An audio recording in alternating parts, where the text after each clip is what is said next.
News చూస్తున్నాం. TDP అధినేత చంద్రబాబు జనసేన అధ్యక్షుడు పవన్ కళ్యాణ్ ఢిల్లీకి బయలుదేరారు. ఇవాళ జరగనున్న ఎన్డీఏ సమావేశంలో పాల్గొననున్నారు.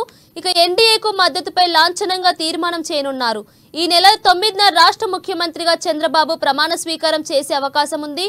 ఈ కార్యక్రమానికి బీజేపీ పెద్దలను ఆహ్వానించే అవకాశం ఉంది.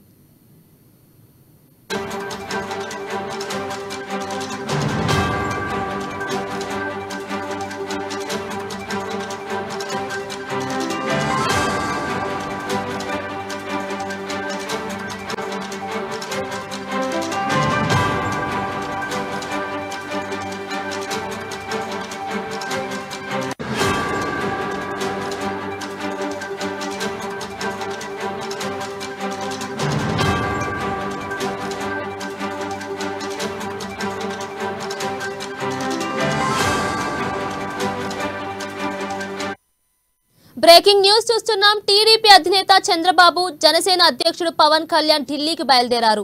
ఇవాళ జరగనున్న ఎన్డీఏ సమావేశంలో పాల్గొననున్నారు. ఇక ఎన్డీఏకు మద్దతుపై లాంఛనంగా తీర్మానం చేయనున్నారు. ఈ నెల 9న రాష్ట్ర ముఖ్యమంత్రిగా చంద్రబాబు ప్రమాణ స్వీకారం చేసే అవకాశం ఉంది.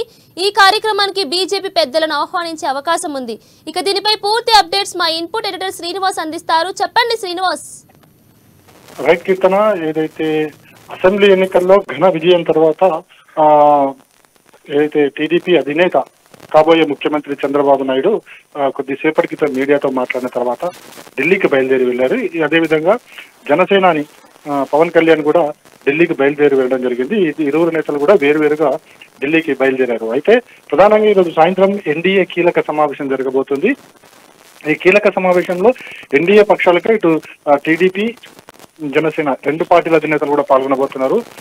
అయితే ప్రధానంగా ఇక్కడ ఎన్డీఏ కీలక సమావేశంలో అంటే నెక్స్ట్ జాతీయ స్థాయిలో ఎన్డీఏ ప్రభుత్వం మోడీ ప్రధానిగా మరోసారి ఏర్పడబోతున్న నేపథ్యంలో అటు మోడీకి కృతజ్ఞతలు అభినందనలు చెబుతూనే నెక్స్ట్ ప్రభుత్వంలో ఏ విధంగా ఉండబోవాలి, అదేవిధంగా ఈ సింగిల్ ఎజెండా ఒకటి అంటే గతంలో మాదిరిగా ఇప్పుడు ఎన్డీఏకి పూర్తి స్థాయిలో మద్దతు రాలేదు బీజేపీకి. కాబట్టి ఇప్పుడు ఎన్డీఏలో ఉన్న మిగతా పక్షాలు కూడా కీలకం కానున్న నేపథ్యంలో ఒక ఉమ్మడి ఎజెండా తయారు చేయాలి. అదేవిధంగా ఇప్పుడు కేంద్ర మంత్రివర్గంలో ఎవరెవరికి స్థానం కల్పించాలి. సో ఇవన్నీ కూడా చర్చకు రాబోతున్నాయి. ఎందుకంటే ప్రధానంగా 1-2 రోజుల్లో మళ్ళీ ప్రధానిగా మోడీ ప్రమాణ స్వీకారం చేయబోతున్నారు. సో ప్రమాణ స్వీకారం చేస్తున్న నేపథ్యంలోనే ఇటు ఎన్డీఏ పక్షాలుగా ఇటు నితీష్ కుమార్ ని ఆహ్వానించారు. అదేవిధంగా ఆంధ్రప్రదేశ్ సంబంధించి ఇటు చంద్రబాబుని అదేవిధంగా పవన్ కళ్యాణ్ కూడా ఆహ్వానించడం జరిగింది. ఈ కీలక సమావేశంలో కేంద్ర మంత్రివర్గం ఈ విస్తరణ ఎవరెవరికి ఏ పార్టీకి ఎవరిని భాగస్వామ్యం కల్పించాలి అన్న అంశాలన్నీ కూడా చర్చకు వచ్చే అవకాశాలు ఉన్నాయి. అదేవిధంగా ప్రధాని మోడీగా మరోసారి ప్రమాణ స్వీకారం ఎప్పుడు చేయబోతున్నారన్న దాన్ని కూడా ఒక కూలంకషంగా చర్చించే అవకాశాలు ఉన్నాయి. వన్స్ ఒకసారి ఈ సమావేశం అయిన తర్వాత మరొకసారి సమావేశం అయ్యి ఏదైతే ఎన్డీఏకి సంబంధించి ఉమ్మడి ఎజెండా ఒకటి రూపొందించాలన్న దాని మీద కూడా చర్చించే అవకాశాలు ఉన్నట్టు కూడా పార్టీ వర్గాలు చెప్తున్నాయి. ఇక మరోవైపు చూసుకుంటే కనుక రాష్ట్రంలో ఘన విజయం సాధించిన తర్వాత ముఖ్యమంత్రిగా మరోసారి చంద్రబాబు నాయుడు ప్రమాణ స్వీకారం చేయబోతున్నారు. అందుకు సంబంధించి ఈ నెల 9వ తారీఖున డేటును ఖరారు చేసుకున్నట్లుగా పార్టీ వర్గాలు చెప్తున్నాయి. సో ఈ నేపథ్యంలోనే ఈ ప్రమాణ స్వీకారానికి బీజేపీకి ముఖ్య నేతలైన ప్రధాని మోడీతో పాటుగా అమిత్ షాను అదేవిధంగా నడ్డాను కూడా ఆహ్వానించాలని చెప్పేసి కూడా పార్టీ భావిస్తుంది. సో వారిని ఈ ప్రమాణ స్వీకార కార్యక్రమానికి కూడా హాజరు కావాల్సిందిగా కూడా ఆహ్వానించబోతున్నట్లు కూడా ఈ సమావేశంలో చెప్పే అవకాశం కనిపిస్తుంది. మొత్తానికైతే ఆంధ్రప్రదేశ్ అసెంబ్లీ ఎన్నికల తర్వాత ఇప్పుడు కేంద్రంలో మరోసారి చంద్రబాబు నాయుడు చక్రం తిప్పబోతున్నారని మాత్రం ఇక్కడ వచ్చిన మెజారిటీ మనకి స్పష్టం చేస్తుంది.